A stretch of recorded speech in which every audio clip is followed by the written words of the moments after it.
Welcome to the Product Design Podcast. I'm your host, Seth Coelen, founder of UX Cabin, where we create world-class web and mobile apps. I'm excited to bring you a behind-the-scenes look into the lives of some of the most interesting and talented people in product design. We'll get strategic advice on how they got to where they are today and things they wish they would have known earlier in their career. Hey, thanks for joining us on the Product Design Podcast. Today we have Adam Perlis with us. He is the CEO and founder of Academy UX, which is a staffing and recruiting company for the UX discipline. Adam has a fantastic background. He has been all over the place, and I am thrilled to have you with us here, Adam. Thanks so much, Seth. Yeah. So why don't you get started and just tell us a little bit about who you are, what you do, and maybe what you do for fun. Sure. Yeah. Well, just a little bit about myself. I've been a designer for over 15 years in my career, done everything from putting up billboards in Times Square to having, commercials launch on national television to having apps and websites seen by millions of people. So I've done it all, I think, in the design field. And, today I run a company called Academy. We call ourselves a flexible product design agency in that we work with organizations to help provide a few different things, which I think is pretty unique to the agency world, which is that we provide studio teams. We provide individual contract resources. So in other words, freelancers. And we also help companies hire full-time talent. And so these days I run my company and I'm a bit of a hybrid designer recruiter, which is not something I ever anticipated doing. But in general, I'd say the things that I do for fun are that I travel a lot. My wife and I became digital nomads about 2 years ago, and we've been lucky enough to now travel all over the world. And I've structured my business in a way that allows myself and also all my employees to be able to do that as well. That's awesome. And do you have kind of a home base that you base yourself out of? Well, we're very fortunate that my parents have a home in Boston, Massachusetts, where, we spend some time. And also my wife has a family in Turkey. That's where she grew up. So we have a home there in Istanbul that we're able to leverage as a home base. But yeah, a good portion of the year, we're traveling around and living in different locations. Wow, that is amazing. If you had to pick your favorite place that you've been to recently, what would it be? Well, we've definitely explored a lot of different places, but the one that we're actually considering moving to and living in is Mallorca, Spain. That's the place where we felt like we had a really deep connection. It had a lot of great qualities to it that we felt like, oh, this is a place you could potentially build a life. And now with Spain's new nomad visa, we're going to maybe take advantage of living in Europe for a little while. Very cool. Well, that is awesome. I would love to dig into a little bit about your background and just, kind of get a sense for your career journey, what you did right, highs and lows across your journey, and, kind of what has led you to where you are today. Yeah, absolutely. So yeah, I'll give a little background on myself. So, my previous roles, I was the head of design and UX for a few companies, including Time Magazine, where I oversaw the redesign of Time, Fortune, and Money.com. I've also led teams at some big agencies, including AKQA and BeReal in New York. And I also ran a innovation lab at AT&T AdWorks in New York for a while. And prior to that, those were, of course, my leadership roles, but I was an individual contributor for a very long time. Still, I'm very much a roll up your sleeves kind of person, and I'm doing the work myself oftentimes, but I worked as a designer. I worked as a producer of television commercials, an editor of television commercials. I did motion graphics. I learned how to code WordPress websites in the early days. And yeah, I've been fortunate to have a pretty awesome career where I learned a lot of tools and skills along the way. And really, it led me up to that moment where I decided I wanted to become a product designer and kind of discovered this field that really combined all of the best elements of design and strategy and business and empathy all into one. Yeah, it's awesome. That is a really, really varied and interesting career. Maybe you could take us even back a little bit, like before career. And like, were you always kind of like a creative kid, or did you think you were going to go into something different? Or how did you kind of get your first taste of getting into more of the creative design field? Yeah. Well, I guess, yeah, no one's ever asked me that before. So I'm glad you did. Going way back, my dad actually had showed me Photoshop elements at the time. He had somehow gotten his hands on it, kind of was playing around with it. He wasn't a particularly good artist or he didn't know much about design, but he was always fascinated with technology. So he kind of introduced me to that. I started to play around. I kind of somehow taught myself. I don't even know how I did because like the internet wasn't huge back then, and over time, like developed an interest. I eventually, when I was in college, I got an internship at NBC Sports where I actually learned how to do production there. I learned how to edit video. And then I had a capstone course in my business marketing major where we had to develop basically an ad campaign for BMW. And I ended up actually producing like a real commercial. Like we shot it and then I edited it for their team. No one else had like gone through such an effort. We ended up getting an A+ on the project. And like from there on, I was just like, wow, like I am super into this creative stuff. I love being creative. And I studied business in school. I wasn't going down, the path of like becoming a designer or anything in the arts. But when I got out of school, I ended up getting a job in advertising and I started to work with folks. I was an account manager, but I saw the work they were producing. I was like, I could do that. Like, I'm good at that kind of stuff. Why am I not doing that? And I was very fortunate that I ended up getting a call from my old boss from NBC Sports when I was an intern. He said, hey, do you want to become a production assistant over here? And I was like, sure. And I quit my job. 2 weeks later, I started at NBC Sports, started to learn how to edit video and started to learn some other tools like After Effects and Photoshop to like kind of round out my skill set. And, I was just kind of off to the races on becoming a creative professional. That's awesome. I know there's like so much different advice out there for people getting into the field or just like general career success advice overall. I'm curious if you have any specific like mantra or what have you that's kind of like guided your life in the sense of like, some people might say like, say yes to everything and you'll create so much opportunity for yourself. Other people say like, you got to be like super narrow focused, say no to everything. Some people are, your network is everything. You got to just go out and meet people, go to events. What has Sure. kind of served you in helping, you kind of climb the ladder, do all these different things, get all these, what has served you best, do you think? Yeah. I mean, I always said that it was kind of my constant curiosity to learn new things. As I mentioned earlier, I think one of the things that made me a very unique candidate was that I was always like acquiring new tools in my belt, whether that was editing video or, learning how to do motion graphics, to learning how to do 3D design, to learning how to code websites, to learning how to design websites. I was always acquiring these new skills.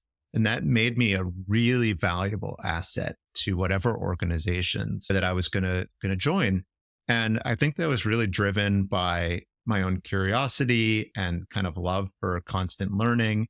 And even today, I continue to like consistently learn new things. And it's just kind of following my passions along the way. And I think that like, even now, like my focus has been, how to become a better, leader for my business or even how to run a business or, other things might be like, how can I become a better advisor to our clients? And so I think having that, growth mindset has really served me super well. And I think it's a quality I also look for in the people that we hire today, because it's always a good sign that a person with a growth mindset is somebody who knows that they don't know everything, right? And that allows them to grow. It allows them to be a great employee of your business and generally shows that the person is likely going to be a great collaborator. That's a really good answer. I love that. I think if I was to think about that, it's not too different from what you said. I think when I realized that design and development and working in an agency or working with clients was, you could almost frame it in the sense of every project, every task you do is an open book test, right? And if we frame it like that, then we can, confidently say, like, I can figure this out given enough time, or I can propose a solution that, probably fits this. And instead of being in this like school mindset of I have to like memorize everything and retain everything, it kind of shifted to me where I could just like, take intake, what the problem was, and I could go research it on my own and figure it out on my own. Like maybe it's a little bit of study, or I know like where to go, or maybe I need to stay up all night and figure this thing out. But I felt like just really safe in the sense of like, I can probably find the answer online, or I could probably hire someone who knows how to do this and solve this problem for me. And like, I don't know, I feel like that enabled me to like take on things that I obviously didn't know how to do and learn those things. And then I was like, oh, okay, now I've solved this. I know how to solve it easier next time. And yeah, it's kind of like growth mindset, right? But I think it's just like, it was like a little cheat code I felt like in my head. It's like, I don't have to be the smartest guy in the room. I just have to know how to like find the answer, right? Absolutely. Yeah. I mean, I think all of those opportunities where you can acquire new experiences and, treat them as a learning opportunity, and knowing that, hey, like failing means that you're actually, going to learn something and grow from it. And success means you're equally going to learn something and grow from it. So it's just a collection of all those things over time. And yeah, I think that it absolutely speaks to a growth mindset beyond, kind of the curiosity for like explicitly learning a particular skill or task. Yeah. Yeah. I mean, I don't know what it was. I was like, sometime as I was like fairly like into the depths of being a front end developer, right? And I was working with someone who was like far more advanced than me, like senior. I was maybe approaching a few years into it. I was working with this guy and I saw him Googling like how to attach a style sheet. And I was like, this is like the easiest thing you have to do. You probably do it like 3 times a day. And I was like, you don't know how to attach a style sheet? He's like, it's just not really like a high value thing to keep in my brain. Like, when I need to do it, I'll just look up how to do it. But it's like, I don't need to memorize like where the brackets go and everything. It's just like, I've saved my brain power for like the really hard stuff. And I was like, oh, so I don't look like an idiot if I have to look up something stupid. It's just, what do I want to like optimize my brain thinking for? Yeah. When I was learning how to code, and I know this podcast is not about coding, but I think it applies. I also had a coding teacher, a tutor, and he said something to me that totally flipped my brain. He was like, the best developers are not those who know how to solve the problem, or write the cleanest code. The best developers are those who know how to Google the answer the best.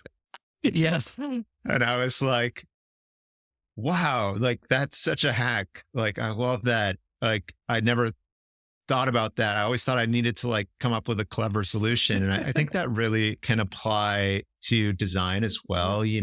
So much the work that we do is observation and learning from others. I mean, of course, learning from the users that we're helping support, it's learning from the business that we're helping support, but it's also looking at our peers, looking at their work, looking at best practices, and helping realize that someone likely came up with a solution to this thing already. And maybe there's some things I can borrow from that to adapt to my solution. Absolutely. Absolutely. So, thinking back across your career, you've been able to be involved in so many different campaigns and companies and leadership positions and different scenarios. Are there any highs or lows that particularly stick out to you that we could learn from? Yeah, absolutely. I mean, I guess I'll start with the low lows. Obviously in today's environment, there's a lot of people who have unfortunately been suffering from layoffs. And I will say that some of the best things in my career have happened when I've either been laid off or let go or left a company. And hopefully that can provide a little bit of inspiration for folks who are suffering in this really difficult time. But, some of those low lows, for example, there was a time where I had just got a stint with NBC Olympics. I was a producer there. And unfortunately, the Olympics ended. They didn't have a position for me at NBC Sports that I could kind of roll into. I was on a special type of contract where you would only be allowed to work there for a period of 2 years. And then after that, you had to leave the company for a certain period of time. And it was also during, one of the worst recessions we've ever had. And so I was kind of stuck in this place where I didn't know what to do. And I was very fortunate that, my parents definitely helped me out a little bit with rent, and I had some savings. And, they really supported me during this very tough time. And I started to really go heads down into learning different skills. So I learned how to become a motion designer during that time, a 3D artist during that time, because I knew that there was a lot of folks that needed that type of work, especially during that period. And then also I learned how to code websites. I was building WordPress websites. So I started to kind of build the nuts and bolts of a freelance career where these were services that would become in very high demand when the market turned. And as a result, and since I had such a well-rounded skill set, interactive TV started to become a thing. A lot of the over-the-top set-top boxes, kind of like Apple TV, or in the earliest days, Slingbox were coming out. And eventually the economy turned around. Dish Network gave me a call and said, "Hey, do you want to, lead this innovation team?" At Dish, we're doing a lot of interactive television work. They were very early in that space. And I was like, yeah, I'm all about it. And, I ended up landing that job, and that propelled me to a new job later down in my career at AT&T, where I was able to lead an innovation lab. And then that actually led to having an intern at AT&T, which, basically when I first started, who eventually left the company and, finished his degree and then became somehow in a very short period of time, a director at Time Magazine. And there he remembered me and gave me a call and was like, "Hey, so we got this position. It's a head of design for the web team. Would you be interested in interviewing for it?" And I was like, "Yeah, that sounds amazing." And yeah, not more than 3 weeks later, I had a job offer, and I've been able to go and do something new. So yeah, that was a low, and of course, over a period of years leading to this big high of getting this pretty impressive job. And about a year and a half into my career at Time, the writing started to become on the wall.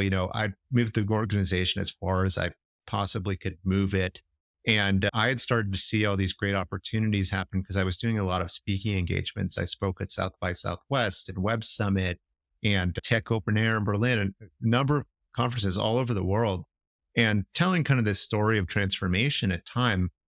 And people would come up to me afterwards and say, "Hey, how can you do this for my company?" And, I would always just be like, "Well, I've got a full-time job. I can't really do that." And that actually was the impetus to really start thinking about starting my own company and venturing into the unknown. And that meant actually leaving Time. And I'd say that, that was also kind of a low of my, career, because there was a lot of unknowns. I didn't know what I was doing. I'd never started a business before. And there was a long period of time where I didn't have any projects to work on. I was just building our website and reaching out to people, building our network. And that period of uncertainty was really scary. But I'd given myself a plan, and I said, all right, I've got 6 months to do this. I have enough budget to and savings to manage that. During that time, I was able to pick up a few freelance projects personally, and then eventually, graduate some of those into actual clients of, Academy. And we started as a product design agency, but then over the years kind of pivoted into this more staffing, and recruiting services business. And I'll say that, that period of uncertainty was, very scary, but I learned so much in that time that I would never trade that low, for the high. Those were formative years and formative experiences. And had I not had them, I would not be able to achieve the highs that I've had since. That's fantastic. I think your sentiment around that is very similar to what a lot of people say about their lows, right? Because it's like maybe the worst thing for someone would be to just be comfortable and not challenged and it just be like steady as she goes and never have that moment of like needing to, really, really pedal fast or learn something new to, to push you to that, right?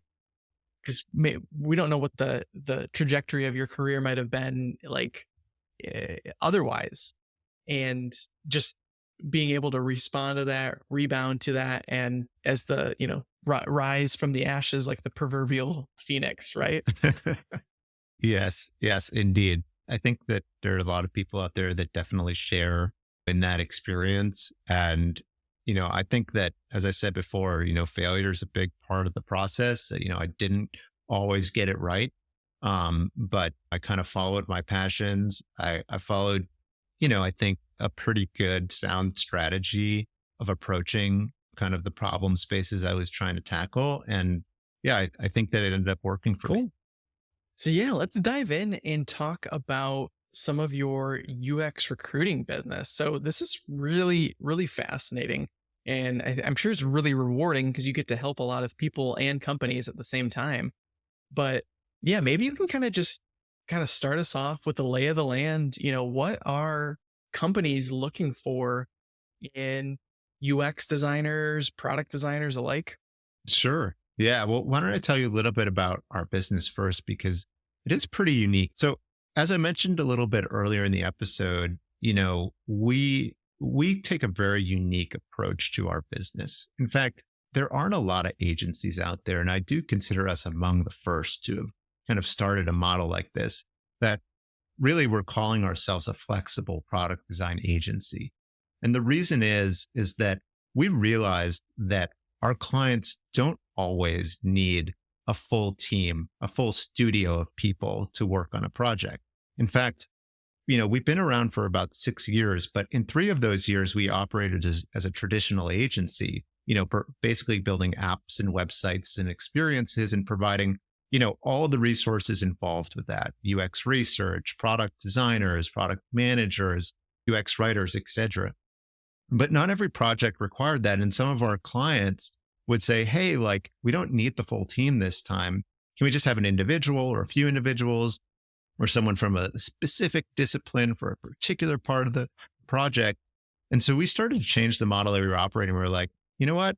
Why don't we try just doing staffing services and see how that works? And it turns out that embedding deeply with teams and allowing, kind of our resources to work really independently with those managers and like work really side by side and helping solve problems was a very effective way for them to operate. It was also less costly for the business, and also meant less oversight from us. Right. And we just had to find really, really amazing, talented people. And sometimes those businesses also didn't need contractors at that moment. Sometimes they wanted to hire a full-time person. And it turns out that based on my experience and how I've trained my entire team, we're pretty uniquely qualified to evaluate talent. And so we started to develop our own interview processes, which were developed by taking the best practices from some of the great design organizations out there, like Airbnb and Google, and then adopting them in our practice and our evaluation criteria. But we took a slightly different approach in that we would have people interview with us, but it was part evaluative, but it was also a way for us to give them candid feedback about their candidacy. Nice. Right? It's so hard to get feedback from your peers who might be your friends and they don't want to be honest with you. And then it may be hard to get feedback from the places that you interview with. So instead, we can be this unbiased party that works totally for free on your behalf, helping you look like the best candidate you can possibly be so that you can achieve your goals and find a great opportunity. And so that our clients can also uncover these diamonds in the rough who just may not be showing themselves in the best possible light. And so we take opportunities at every stage of our interview process to ensure that the person gets some form of feedback. At the earliest stages, we give them tools and resources through our blog content. People who have made it a little bit further may get written feedback over email. And then people who have made it further in the process will get verbal feedback and sometimes even a session one-on-one with myself or one of the members of our team, where we'll give them feedback on things like their portfolio, their presentation, their style of presentation, how they tell their story, things that might be missing from their LinkedIn, any confusion about their background or red flags that we're seeing. And that kind of advice from a very candid point of view, I think has significantly impacted the folks that we've worked with. And so much so that we get amazing thank you letters and we get amazing folks who maybe even don't end up using our service to help them find a role, but in some cases come back to us because they got a role and become clients of ours. So it's a really amazing win-win-win situation where, the talent wins, our clients win, and as a result, we win as a business. Wow, that is incredible. That seems like kind of like the perfect form of recruiting, because everyone kind of has the same gripe about recruiting and staffing, right? Where it's like, this person doesn't know anything that they're talking about. They have no clue.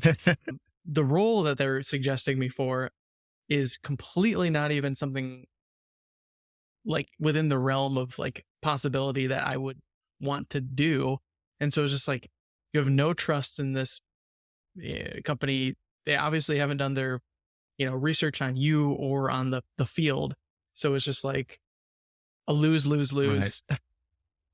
All around. Yeah.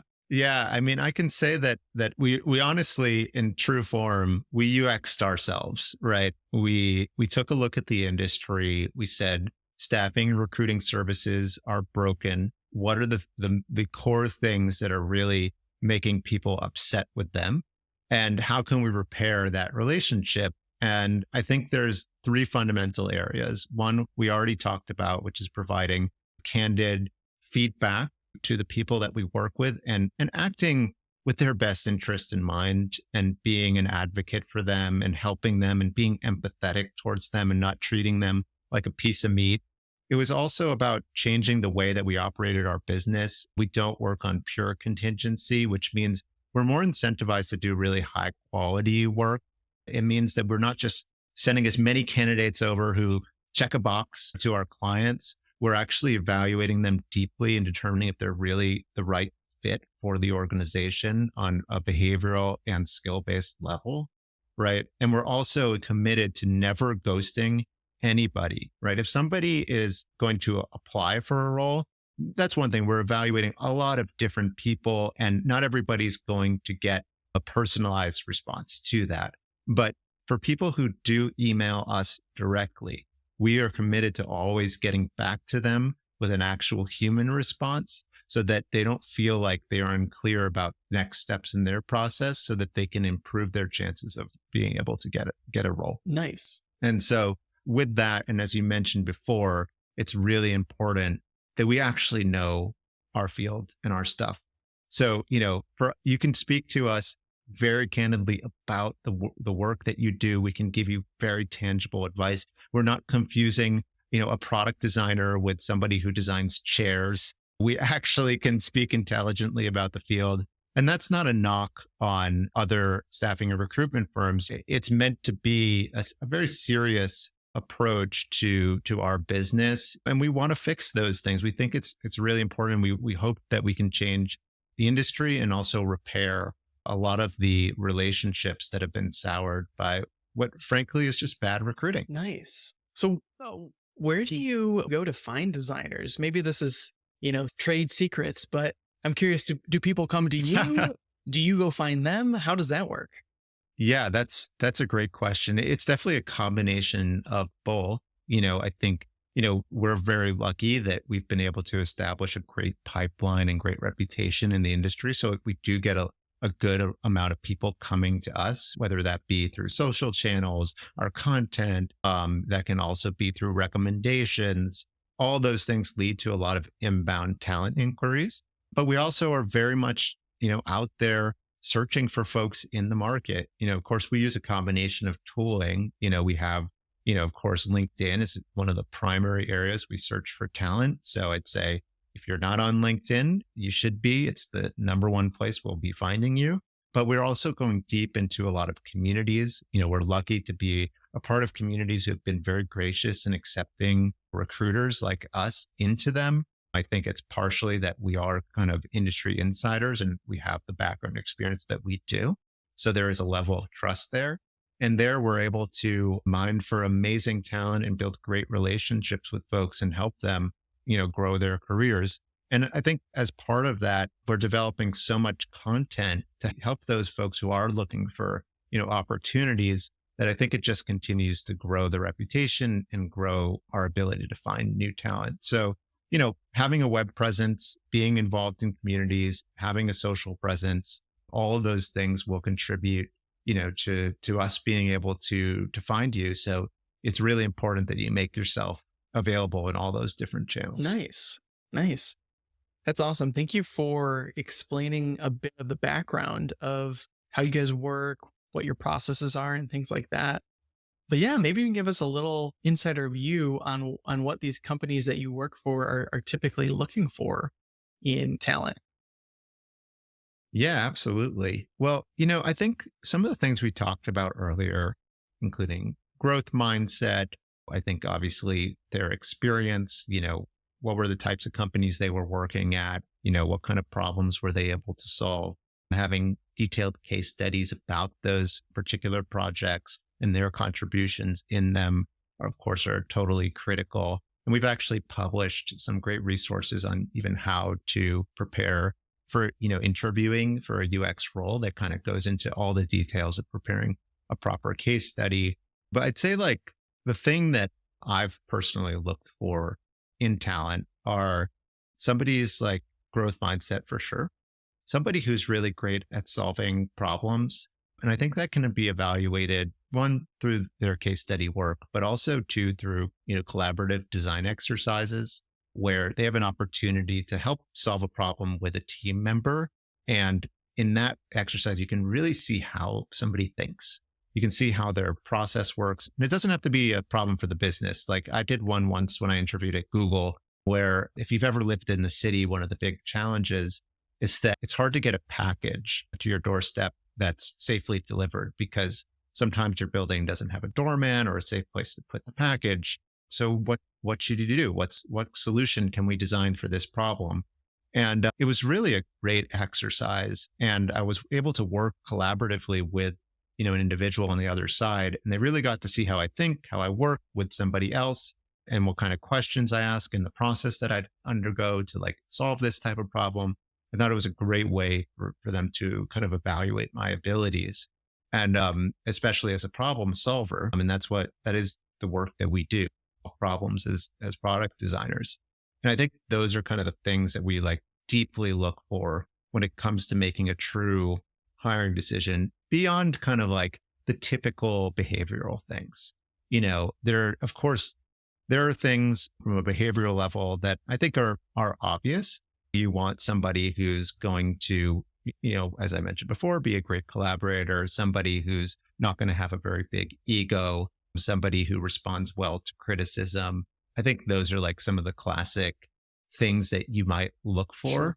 But yeah, I'd say like the things, the intangibles, or maybe the tangibles rather, not the intangibles, are like when people are able to solve problems very clearly. But also, I'd say one of the other things that I see a lot that distinguishes, a great candidate and somebody who's not as great are great storytellers. And I think it's an underdeveloped skill for a lot of talent who doesn't realize that they need to be able to tell a great story. That means telling a great story about themselves as a candidate. That means telling a great story about the work that they do. And that the reason that that is so important is not only to help them secure a job, but also inside of the job itself, you're selling your work to everybody. Right. You have to sell your work to business. You have to sell your work to your peers. You have to sell the work to the users that you're going to be developing tools and designs for. So storytelling is something that I think a lot of people can work on. And actually, I read a great book about it I think it's called Building Story Brand. And I'll have to look up the author's name. I think it's Donald Donald Miller. something. Yeah. Yeah, Donald Miller. Thanks. I appreciate that. And he does a fabulous job kind of breaking down the classic structures of storytelling. I think that can absolutely be applied from presenting your work and also, presenting yourself. That's awesome. Now, are you helping companies who have a really strong design presence and, their design maxis, and they have a lot of opinions about who they want on their team? Or are you more so helping people where they're like, we don't have anything and we just know we need someone in here to help us out? And I guess, Yeah. if the answer is both, what are the different strategies then for presenting yourself to either one of those? Yeah. I think that the companies who end up actually hiring us generally have some level of design proficiency. Sure. They're not at like the very early stages of like realizing they need like design, I don't know, like a random construction business or something. I don't know. But no offense to construction businesses around the planet. For all the construction workers who are listening.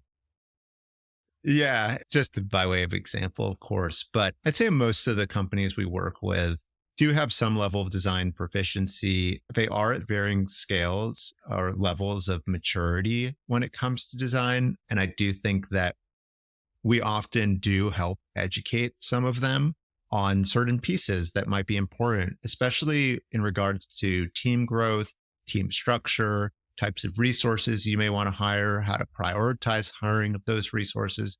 We do a lot of like kind of pro bono, if you will, advisory work, working with design leaders who are thinking about scaling their teams. So yeah, it ends up being a kind of an extra part of our work, but we really love it. And it helps us, become a strategic partner for a lot of our clients. Yeah. Now, do you have strategies that you can kind of help us learn for like different strategies for applying to different types of companies?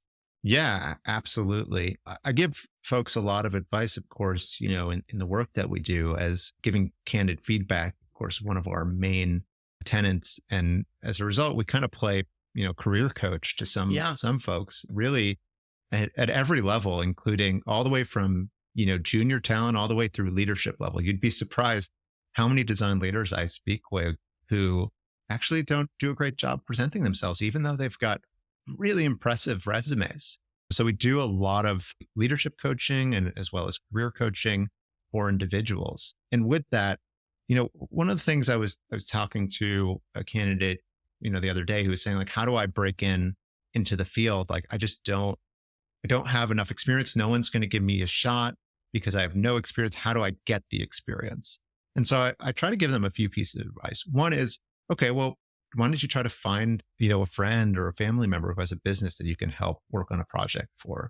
Or why don't you go try to take an internship somewhere and like go offer your services for free for a business for a few months and just try to get a few projects under your belt. And we've actually had people come and even work at Academy. I've been really fortunate to have some amazing interns, and those people have gone on to amazing places. One's at Tinder, one's at Boston Consulting Group, Digital Ventures. One went to Google, one went to Meta, one went to Comcast. And so those were people who literally came and worked with us for just 3 months and like were able to leverage that experience and go and work at these amazing companies and get these great opportunities. So sometimes that risk is really worth the reward. Yeah. I know a lot of people advocate for, oh, don't do free work. I think that sometimes is misguided advice. I think that there are times where that does apply, especially like if you're trying to build a freelance career or something like that, especially in like once you have a few experiences under your belt, you shouldn't do that at all, of course.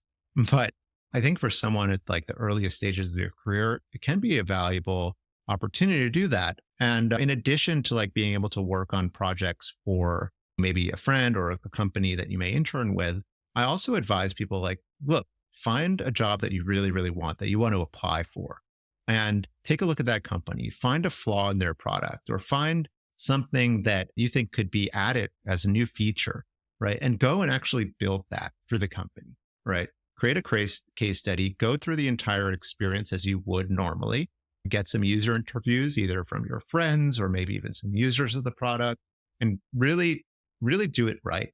Put that in your portfolio, send a message to the hiring manager, which you can usually find directly through LinkedIn. Either they're listed as the person who's listed the job post, or you can usually kind of figure it out. Most companies are structured the same. It's either going to be the product design manager, it's going to be the hiring manager, a product design director, or like a VP of design or a head of design type of role.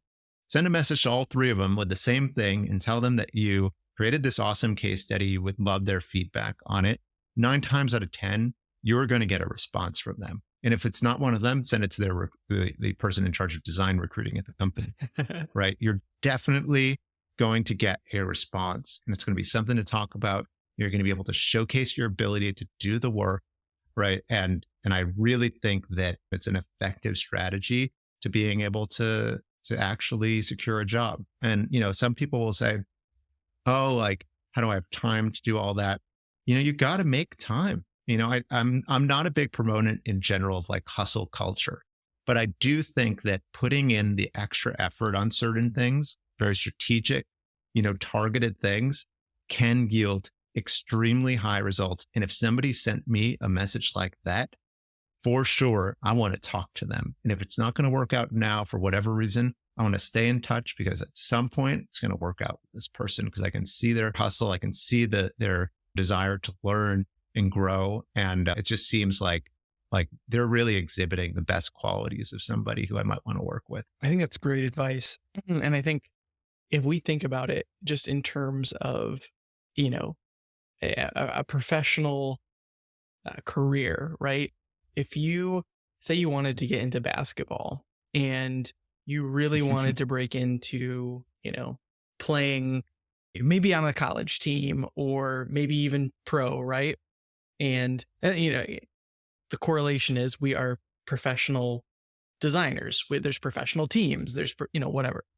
So it's like if someone offered, if the Lakers offered you to come out and do a workout with them, in an unpaid workout, but you really wanted to break into this thing, like, obviously you would go do that thing, right? Like, that's an amazing opportunity. Like, just for the fact that you get to meet these people, add them to your network, and, they're going to go on to different teams, do different things, and they're going to remember you to some degree, right?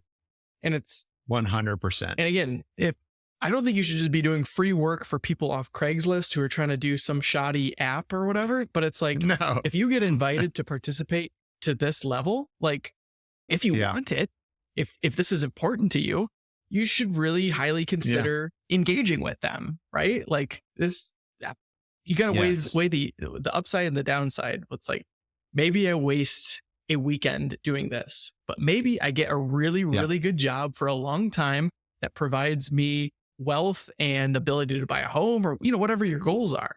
So I think the upside is just too far to turn down.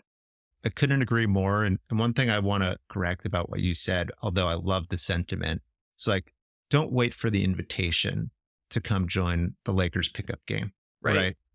Put yourself in that position to win, right? And how do you get there? That's maybe proactively emailing the person who runs the game, right? To be able to say, hey, I'm interested, and here's why I should be part of this game. And you can't do that without showing your skills. So what would that person do? They'd probably produce an awesome highlight video of their, their basketball skills, right? So that's what I'm saying. Produce that awesome highlight reel of your amazing work. That can be your portfolio. That can be a very specific project that you think speaks exactly to this thing, right? In your example, like, if you're an amazing 3-point shooter and the Lakers need a great, 3-point shooter, show your 3-point skills. You know what I mean? So I think that, it's a good piece of advice. I think you have to make your own luck in this world, and you don't do that without taking some really big shots, and big swings and opportunities will arise as a result of it.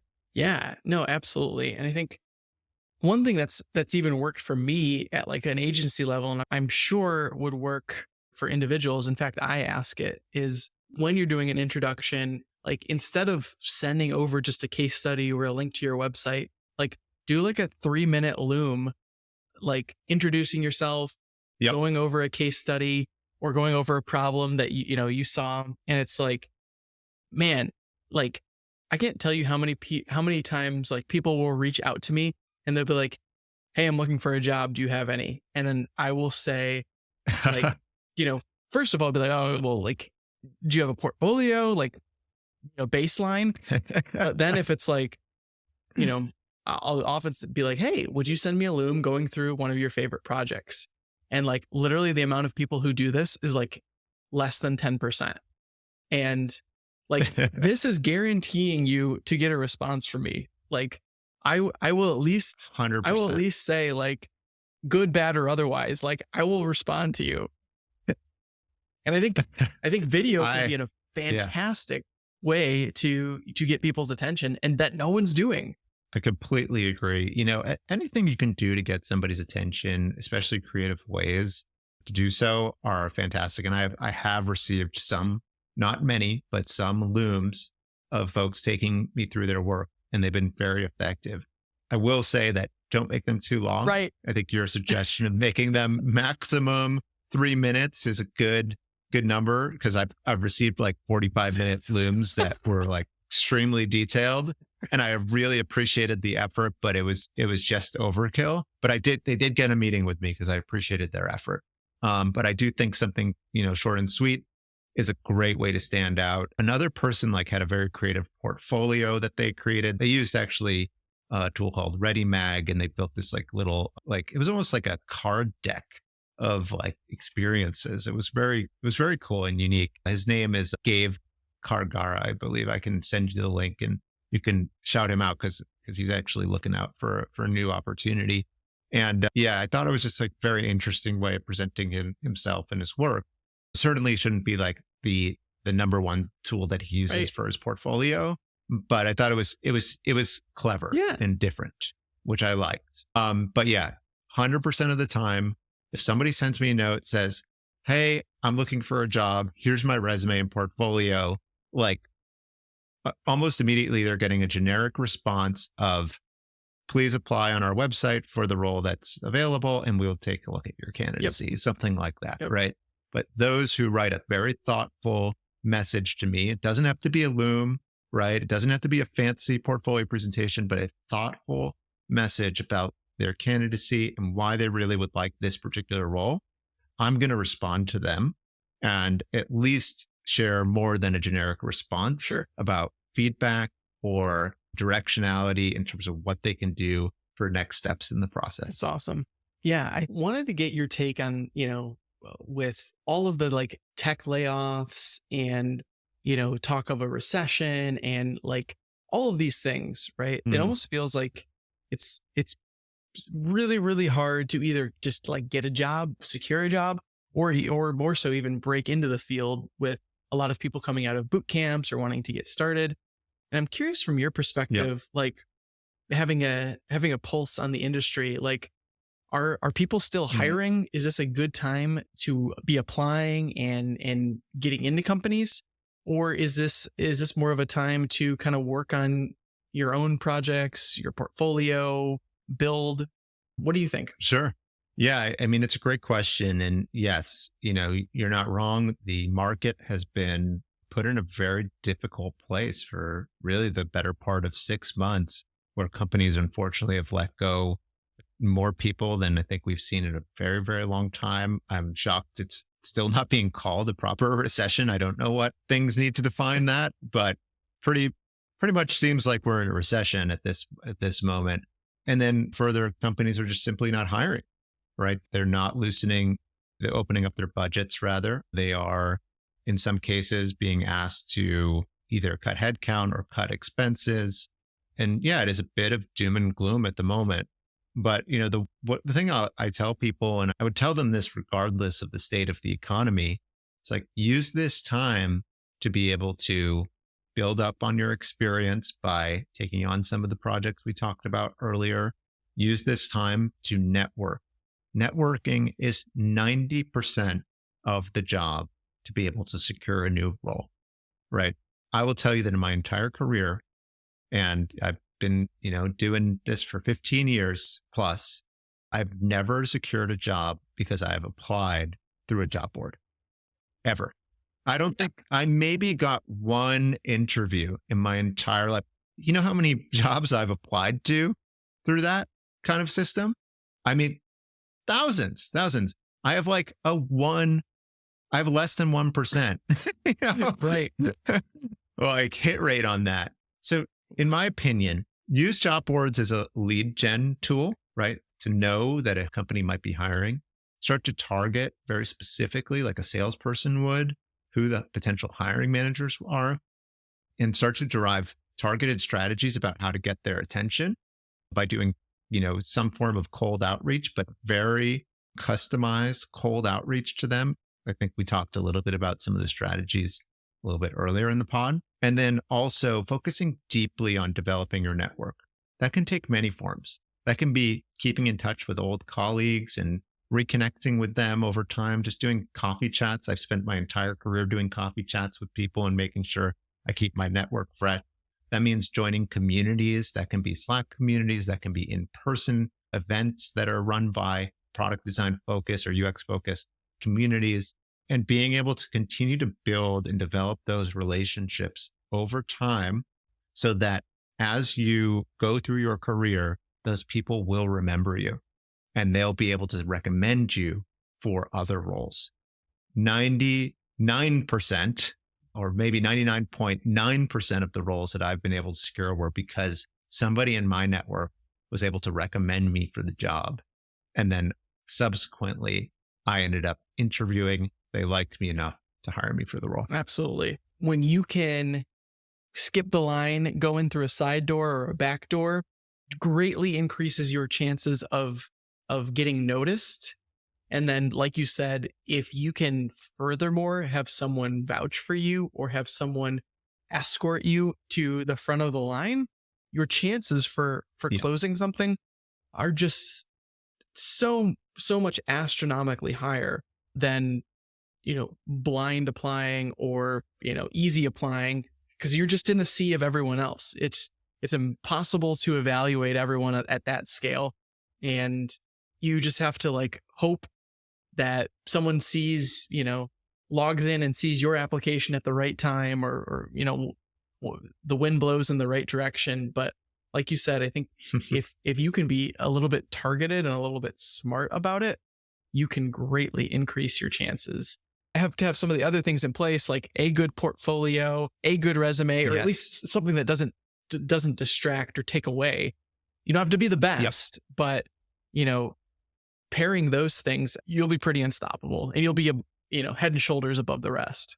Yeah, I couldn't agree more. Yeah, I think it's table stakes when it comes to trying to secure a new position. So yeah, I hope that provides people with a little bit of guidance as well as kind of tangible next steps, especially during this, very down time for the industry. But I'm hoping things are going to turn around soon. And we're already starting to see some signals from our clients. We are hearing about things like companies don't want to share publicly that they're hiring because there are so many layoffs, but there are some teams kind of secretly hiring. And that's where there may not be a job post, but if you have a great network, right, you have the inside information that something's going on, you may have an opportunity that other people may not. So that's why it's so critically important to develop that. Absolutely. Well, Adam, this has been a fantastic chat. I appreciate you coming on and sharing so much knowledge with us and advice. I think definitely some of our listeners are going to benefit from this and hopefully be able to reach out and take things even further and get their next job. But again, I thank you for the time and I will let you have the last word. Thank you so much, Seth. I really appreciate you having me. I'm really excited to share this information with your audience. And yeah, if people are interested in following along with our content and the work that we're doing at Academy, please check out our blog.academyux.com. And also you can find us on YouTube and Spotify. We also host a podcast and many different events about how to scale design teams. A lot of great information there for, folks who are looking to build out teams of their own, but also great advice and knowledge for people who may be just getting started in the industry. So yeah, you can check us out there. Thanks so much for hanging out with us today on the Product Design Podcast. If you enjoyed our conversation, be sure and go follow our guest. Let them know they did a great job and you learned a lot.